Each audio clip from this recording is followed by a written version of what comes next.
What if I told you the oldest form of money on Earth is quietly being cornered? Not by meme coin cowboys or Silicon Valley disruptors, but by the very governments that once swore it off.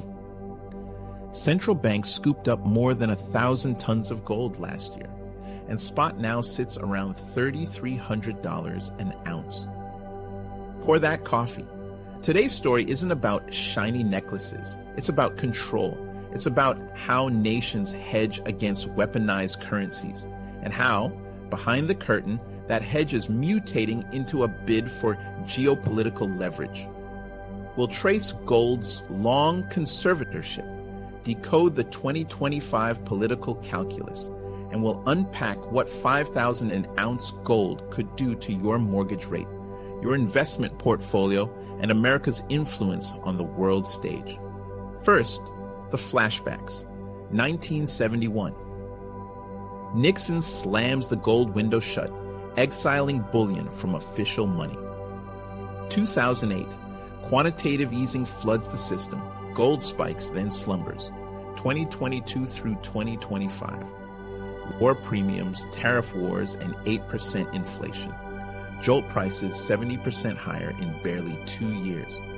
Yet demand didn't collapse. Instead, official buying hit a record and is still running hot. Think of it as a 17-year conservatorship reversing. Only this time the ward is gold, and the guardians wear central bank badges.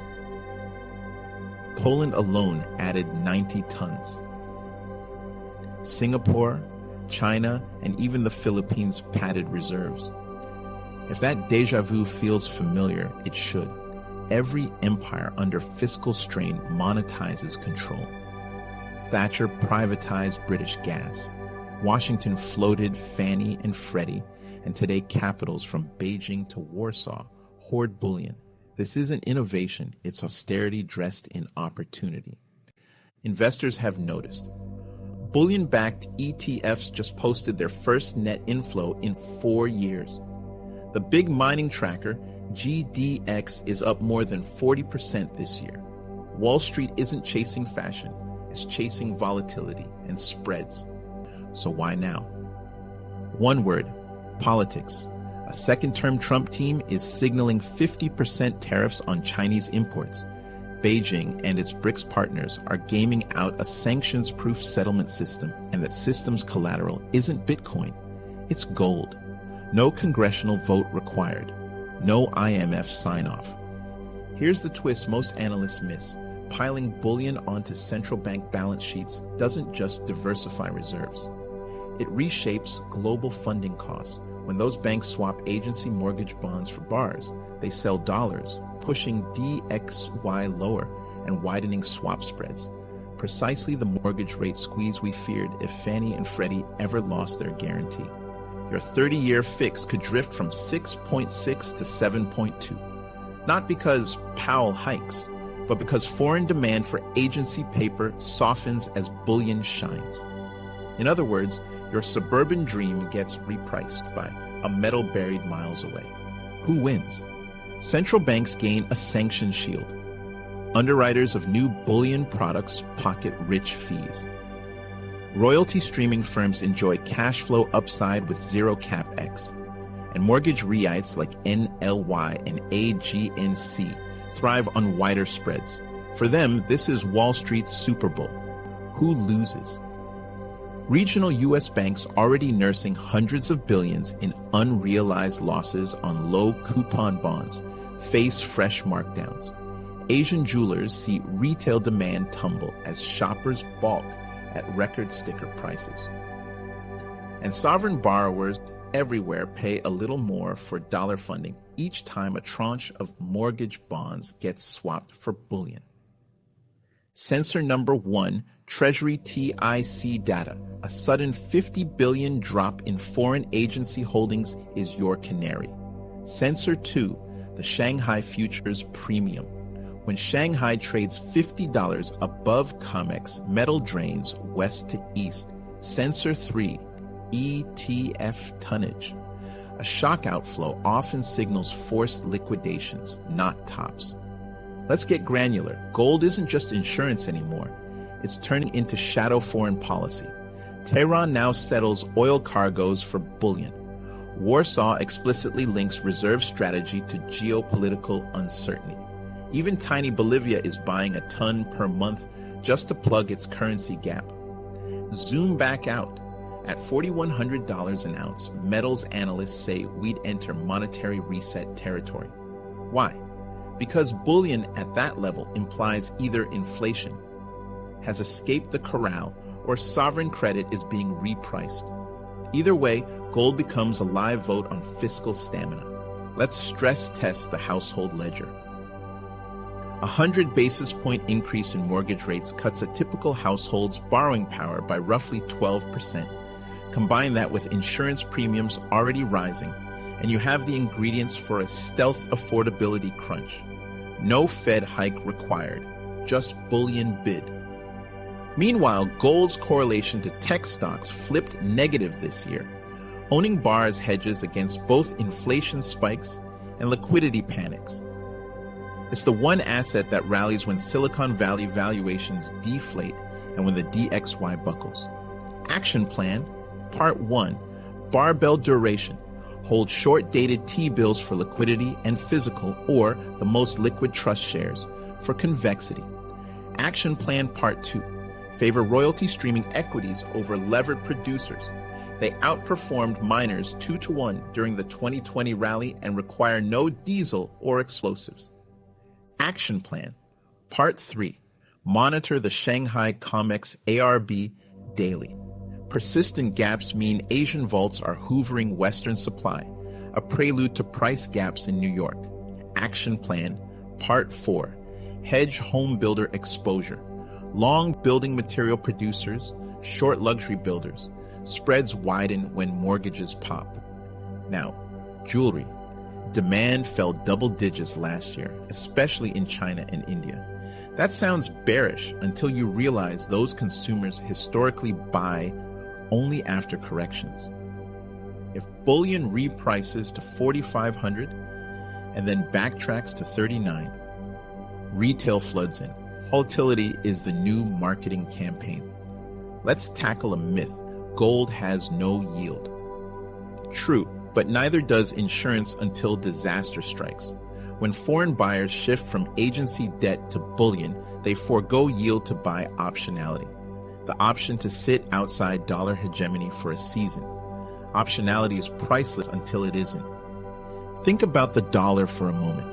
Every ton of gold central banks add to their reserves takes a little wind out of the DXY index.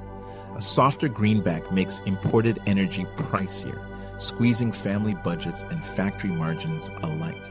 At the same time, a weaker dollar fattens the foreign earnings of S&P 500 multinationals, so Wall Street applauds while Main Street feels the sting at the pump.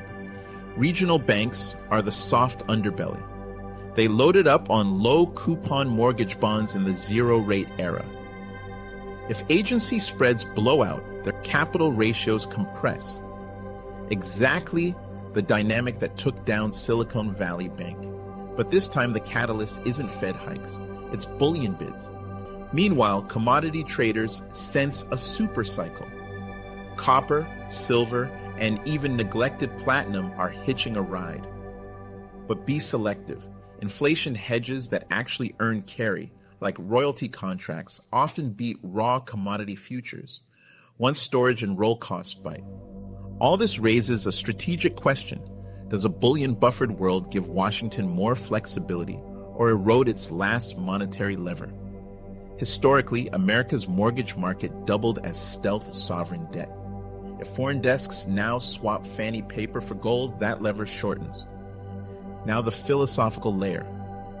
Gold is the only globally recognized asset with zero counterparty risk. When trust in political promises erodes, counterparty risk premium rises everywhere, except in bullion. That's why even countries that mine little are buying a lot. Tech bros ask, why not Bitcoin? Fair question. Bitcoin is digital scarcity. Gold is physical finality. One thrives in cyberspace, the other in vaults and central bank cellars. In geopolitical stress, physical finality usually outranks digital elegance, at least until power grids become bulletproof. Let's scan the political horizon. A gridlocked Congress loves off-balance sheet fixes, selling strategic petroleum reserves or floating another tranche of mortgage giants was yesterday. Today, the fix is allowing the dollar to drift weaker while the Treasury plays yield curve control by stealth. Gold assists that stealth. As foreigners lighten up on MBS, the Fed can absorb supply under liquidity mandates, effectively monetizing housing risk. Foreign desks hold bars, domestic desks hold bonds. It's a quiet reshuffling of who bears what risk.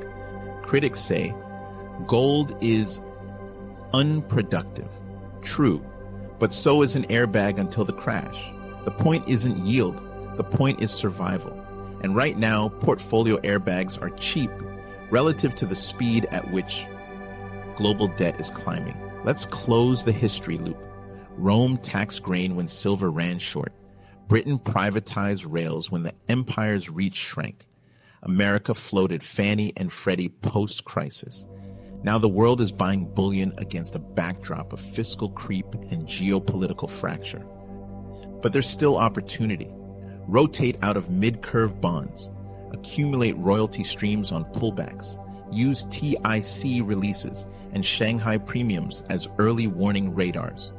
Remember, markets are forward-looking. By the time the nightly news says gold broke 5,000, the smart money will already be positioned. One more thought. Don't let perfect timing be the enemy of strategic insurance. You don't complain about seatbelt friction on a calm highway. You're happy you buckled when the deer jumps out. Gold works the same way. Buckle once, adjust rarely.